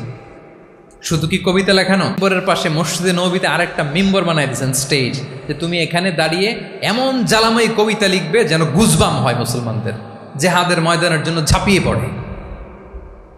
তাহলে খালিদ বিন ওয়ালিদকে দিয়ে এক কাজ করিয়েছেন, হাসান বিন সাবিতকে দিয়ে আরেক কাজ করিয়েছেন। মুআদ ইবনে জাবাল রাদিয়াল্লাহু তাআলা আনহু প্রশাসনিক কার্যক্রম ভালো বুঝতেন। মদিনা রাষ্ট্রের সবচাইতে বড় সিনিয়র আমলা ছিলেন মুআদ ইবনে জাবাল, ইয়ামানের গভর্নর করে পাঠিয়েছেন। ওনার এটাতে যোগ্যতা ছিল। যার যেখানে তিনি প্রতিভা দেখেছেন ইসলামের কল্যাণে রাসূল সাল্লাল্লাহু আলাইহি ওয়াসাল্লাম ওই প্রতিভাগুলোকে কাজে লাগিয়েছেন। এইভাবে ওনার সাকসেশন ম্যানেজমেন্ট উনি গড়ে তুলেছেন। ফলে ওনার পরবর্তীতে বছরের পর বছর ইসলামী নেতৃত্বের হাল ধরতে মুসলিম উম্মার বেগ পেতে হয় নাই, ঠিক কিনা বলেন? তাহলে good leader, a true leader produces a good leader. একজন সফল নেতা সে এরকম আরো অনেক সফল নেতৃত্ব তৈরি করে যায়, তাহলেই তার নেতৃত্ব সামনের দিকে আগাতে থাকে। তাহলে সর্বশেষ পয়েন্টটা কি ছিল? Succession management. 12টা জিজ্ঞেস করলে বলা যাবে? হ্যাঁ, নোট করে রাখছেন বোধহয় না? খুব খুশি হয়েছে আমি, মাশাআল্লাহ। শ্রোতা যদি ভালো হয়, শ্রোতা যদি দেখি যে না আমার সাথে সাথে মাথা নাড়ায়, রেসপন্স করে, উত্তর দেয়, তখন কথা বলতেও ভালো লাগে। মানে এত গরমের মধ্যে, এত কষ্টে, অল আর সোয়েটিং, বাট এত মনোযোগের সাথে আপনারা শুনেছেন। আল্লাহ তাআলা আপনাদেরকে কবুল করুক। আচ্ছা, আমরা একটু রিক্যাপ করি। 1 নম্বরে কি ছিল? আচ্ছা, 2 নম্বরে সবাই বলতেছে তো, আসলে কি বলতেছে বোঝাও যাচ্ছে না। ঠিক আছে, 3 নম্বরে কম্প্যাশন, 4 নম্বরে ইন্টিগ্রিটি, 5 নম্বরে গুড রিলেশন উইথ ফলোয়ার্স, 6 নম্বরে, 7 নম্বরে, 8 নম্বরে, 9 নম্বরে রেজিলিয়েন্স, 10 নম্বরে মাশাআল্লাহ, সব শেষে 11 নম্বরে প্র্যাকটিক্যাল উইজডম, সব শেষে মাশাআল্লাহ। যুগোপযোগী নেতৃত্বের জন্য, যুগোপযোগী নেতৃত্ব তৈরি করবার জন্য রাসূল সাল্লাল্লাহু আলাইহি ওয়াসাল্লামের এই যে leadership trait, leadership features, leadership quality, ওনার যে নেতৃত্বের ধরন আমরা জানলাম, এগুলো থেকে আমাদের অনেক শেখার আছে, অনেক নেয়ার আছে। আমরা চাইবো আমাদের আগামী নেতৃত্ব আল্লাহ রাসূল সাল্লাল্লাহু আলাইহি ওয়াসাল্লামের লিডারশিপ ট্রেড থেকে উপকৃত হবে। তারা এগুলো স্টাডি করবে, এখান থেকে তারা তাদের নিজেদের নেতৃত্বকে সাজাবে। আল্লাহ তাআলা আমাদের সবাইকে কথাগুলো বোঝা আর আমল করার তৌফিক দান করুন। আমি আবারও মিনার চট্টগ্রাম বিশ্ববিদ্যালয়কে অন্তরের অন্তঃস্থল থেকে শুভেচ্ছা জানাই। এরকম চমৎকার প্রোগ্রামের আয়োজন করবার জন্য ইউনিভার্সিটি অথরিটিকে আমি শুভেচ্ছা জানাই, এবং আমার মাথার তাজ সম্মানিত শিক্ষক মণ্ডলীকে শুভেচ্ছা জানাই, এবং প্রিয় শিক্ষার্থী বন্ধুদেরকে আবারও প্রাণঢাল অভিনন্দন জানিয়ে রাসূল সাল্লাল্লাহু আলাইহি ওয়াসাল্লামের নেতৃত্বের উপর প্রফিটিক লিডারশিপ টপিকে এই আলোচনা আমি এখানেই শেষ করছি। হাযা মা ইনদি ওয়াল ইলমু ইনদাল্লাহি আলাইহি তাওয়াক্কালতু ওয়া ইলাইহি উনীব। ওয়াসসালামু আলাইকুম ওয়া রাহমাতুল্লাহি ওয়া বারাকাতুহু।